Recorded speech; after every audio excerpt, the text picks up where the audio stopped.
Why we are not able to see anything in a dark room until we switch on the lights? How do these mirror works? And why ambulance is written inverted? The answer is reflection of light.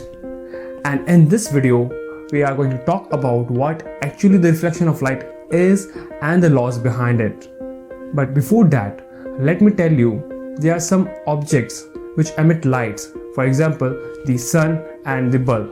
These objects are known as luminous objects. But there are also some objects which doesn't emit any light.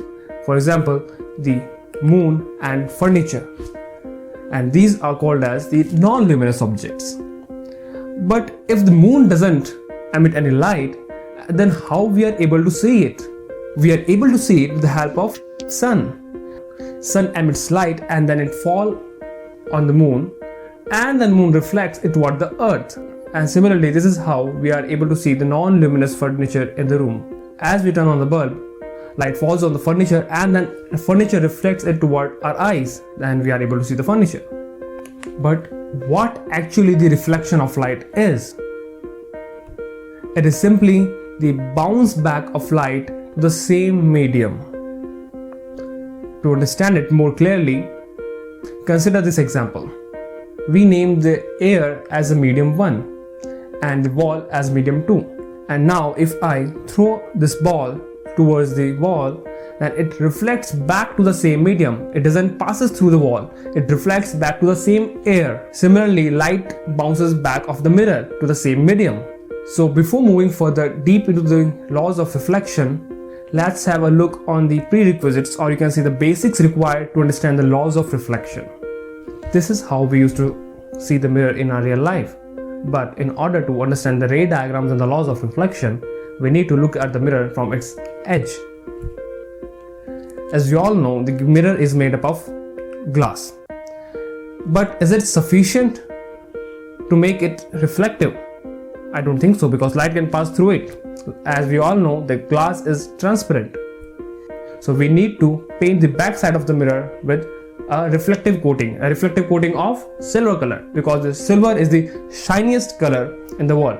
Now it becomes the reflective surface, as you can see.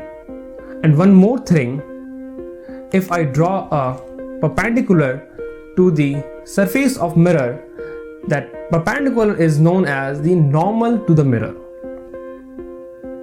Now we are ready to flash the light on the mirror.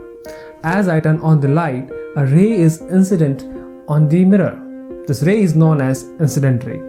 And the point at which this ray incident on the mirror is called the point of incidence. And the angle made by the ray with the normal is called the angle of incidence. Similarly, after reflection, the ray is called as reflected ray, and the angle made by the ray with the normal is called the angle of reflection. And now we are ready to understand the laws of reflection. Law number 1. The incident ray, the reflected ray, and the normal to the mirror at the point of incidence all lies on the same plane. For better understanding of a plane, as you can see here, a plane is an imaginary straight surface. Law number 2. It states that angle made by the incident ray with the normal and angle made by the reflected ray with the normal, both are equal. They are same. The angle of incidence is always equals to angle of reflection. If you like our video, if you like our content, please do subscribe and press the bell icon to get more educational videos like this.